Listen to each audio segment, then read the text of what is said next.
Bonjour, nous voilà de nouveau ensemble en ce début du mois de novembre, mais nous allons évoquer le mois écoulé, c'est-à-dire le mois d'octobre. Donc octobre à Mont-Saint-Martin a été un mois riche en activités humaines et sociales.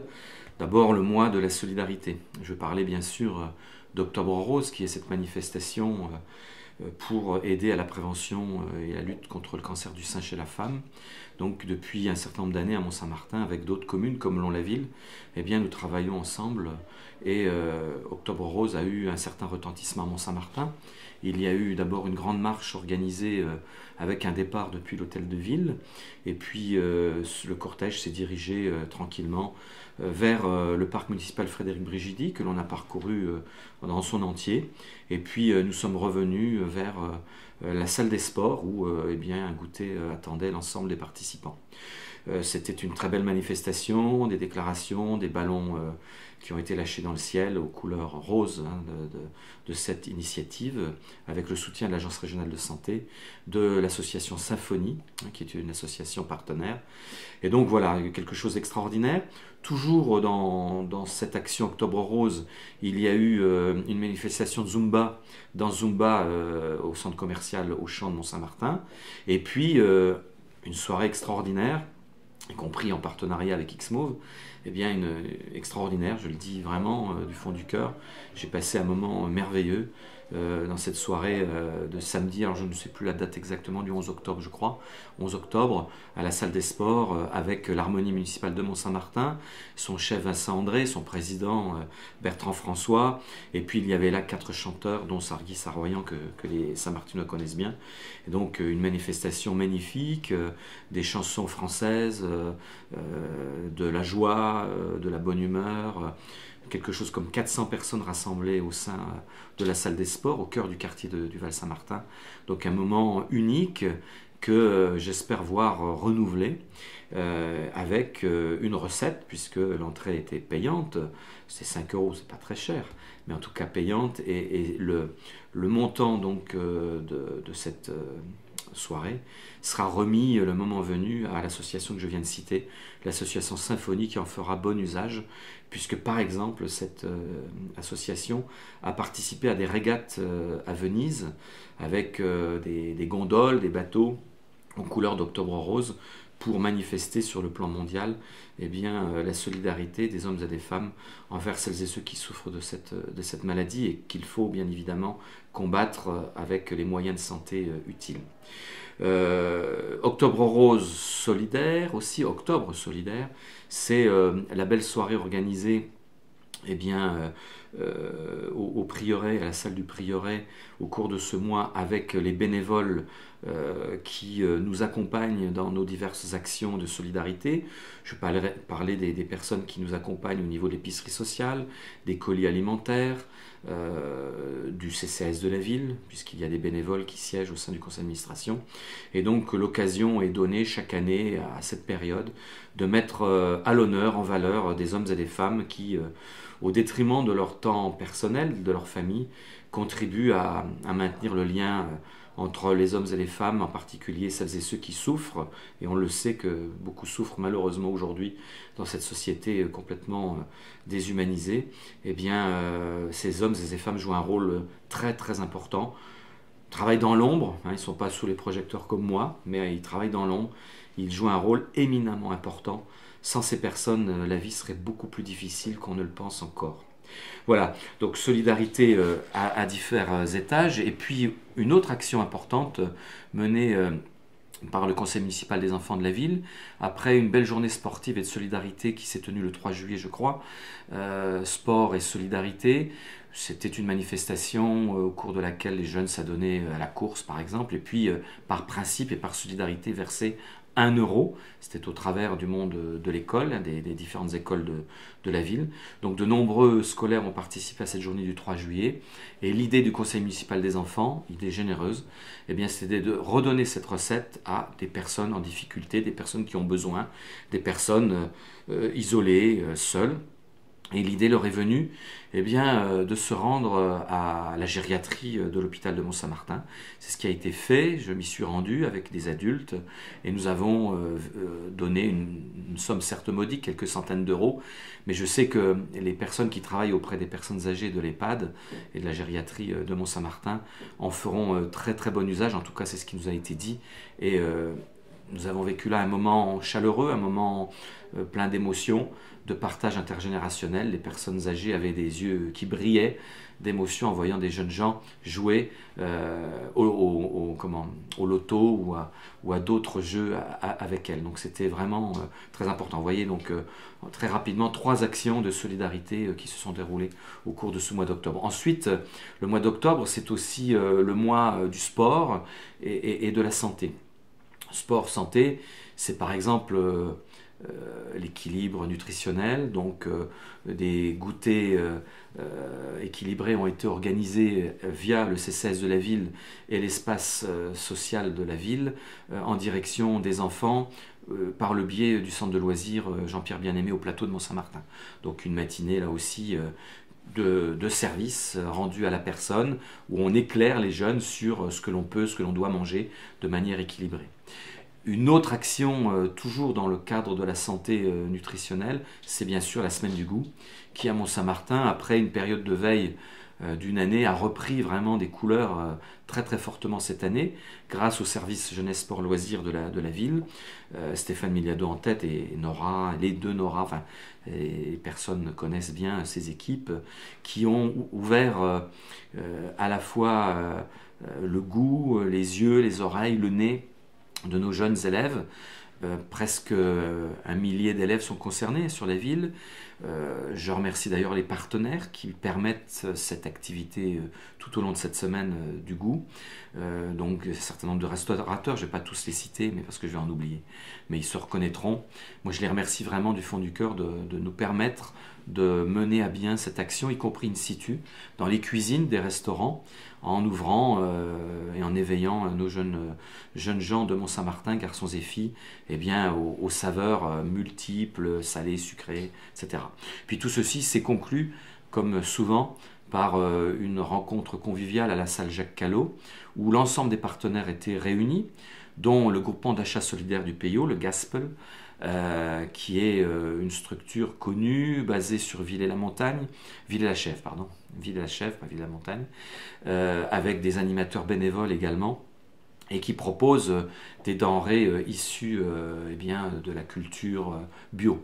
Donc c'est une action, vous voyez, à la fois vraiment de santé et puis de préservation de notre planète. Donc ces actions-là, on continuera bien évidemment à les mener parce qu'elles sont très importantes. Sur le plan du sport, il y a eu, comme à l'habitude, le cross du collège qui s'est excellemment passé. Moi j'ai participé en tout cas à la conclusion, la remise des récompenses, en présence du principal, d'Antoinette Di Pellino et Daniel Fett, les adjoints au maire, et d'autres élus qui m'accompagnaient.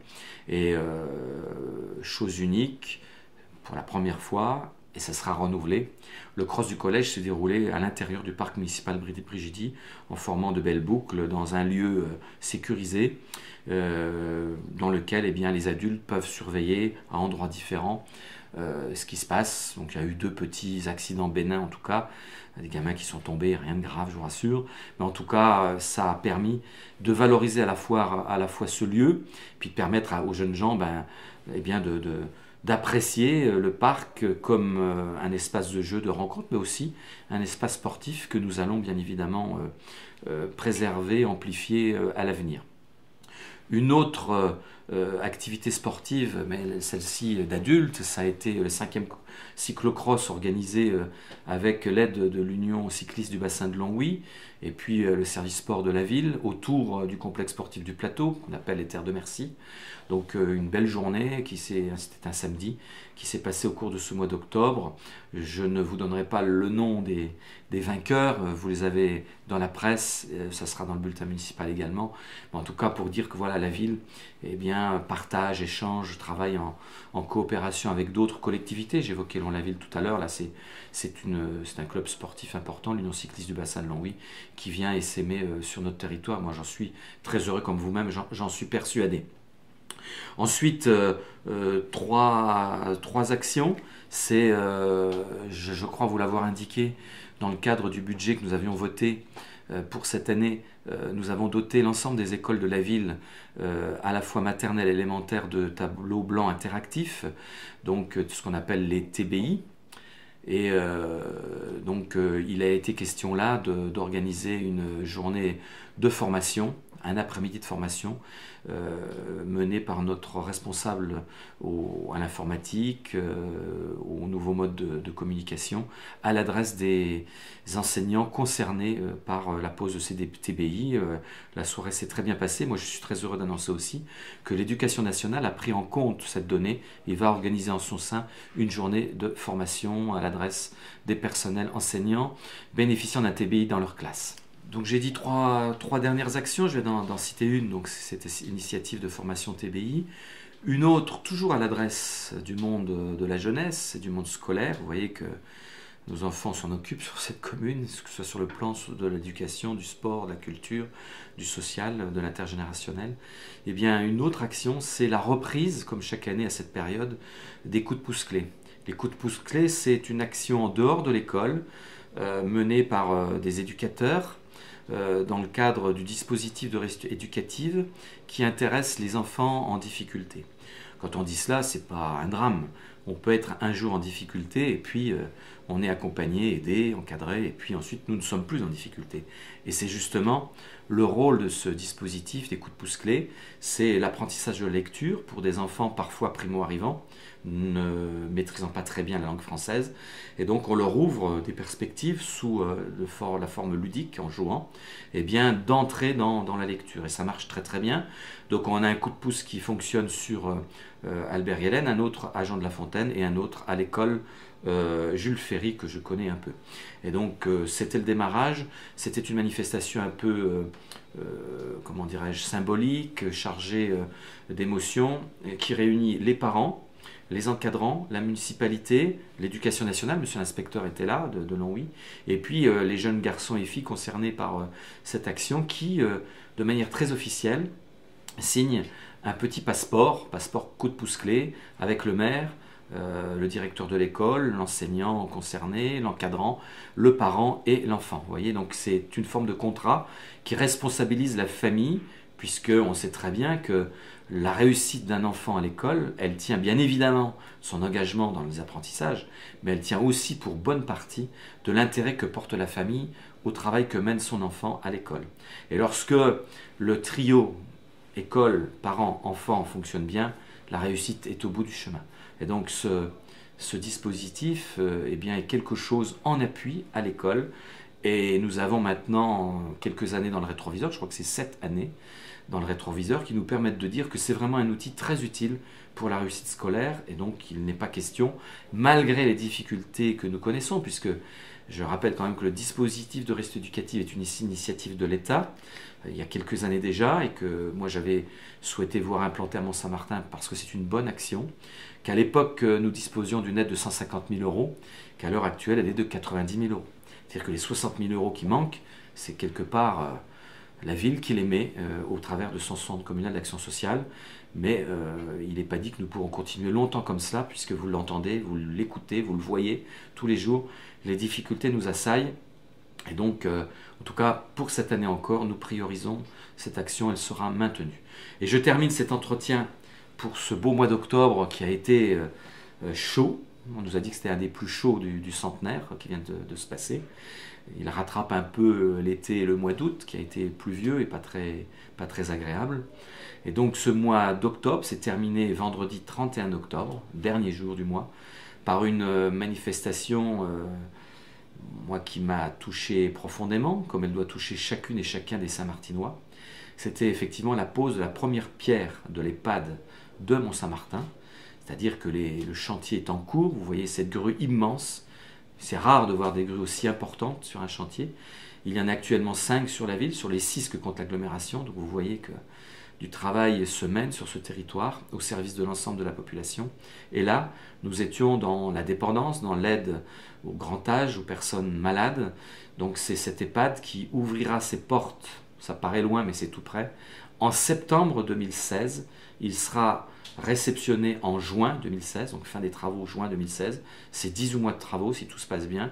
Mais là, le chantier est très très bien avancé, les fondations sont faites, nous avons pu le constater. Et il y avait là un certain nombre de responsables, dont l'Agence régionale de santé, dont Madame Justin, la directrice générale adjointe de Monsieur Borrello, qui représentait SOS Hôpital Alpha Santé, dont Madame Chastan, la directrice de l'hôpital de Mont-Saint-Martin, dont le président du conseil général de Meurthe-et-Moselle, Mathieu Klein, puisque vous le savez, eh bien, le conseil général, dans ses missions, a l'aide sociale, la solidarité aux personnes handicapées, la solidarité aux jeunes, la solidarité au travers du revenu solidarité active et la solidarité aux personnes âgées avec le conventionnement des lits dans les EHPAD de Meurthe-et-Moselle. Et pour notre PIO, ce qu'il faut savoir, c'est qu'un EHPAD se crée à Mont-Saint-Martin, un EHPAD va se créer à Villerue, un autre va se créer à Ussigny, un autre sera livré, et j'en sais quelque chose sur le canton de Mont-Saint-Martin, à Villoux-de-Lémont. Je visite d'ailleurs le chantier demain, mais la réception normalement est prévue pour la fin de cette année, le mois de décembre. Donc ce faisant, il y a un rééquilibrage effectivement dans la Meurthe-et-Moselle, puisqu'il y avait un lourd déficit de places en maison de retraite, en maison médicalisée pour les personnes âgées. Et donc lorsque nous aurons ces établissements ouverts, on aura non pas encore l'équilibre, mais on sera bien remonté, puisque je crois que c'est quelque chose comme 270 places qui sont créées grâce aux établissements que je viens de citer, qui verront le jour dans les 2 ans qui viennent. L'un ouvre très rapidement, les autres un peu plus lointains, mais en tout cas, nous avons l'assurance que ces outils de service à la personne seront livrés. Voilà ce qui s'est passé au cours de ce mois d'octobre. Vous le voyez, on était surtout dans le lien, dans la fraternité, dans le lien intergénérationnel, dans le sport, dans la solidarité, y compris ce que je viens d'évoquer. C'est un investissement, mais c'est de la solidarité et ça sera bien utile pour les années à venir. Je vous souhaite les meilleures choses pour les jours qui viennent et à très bientôt.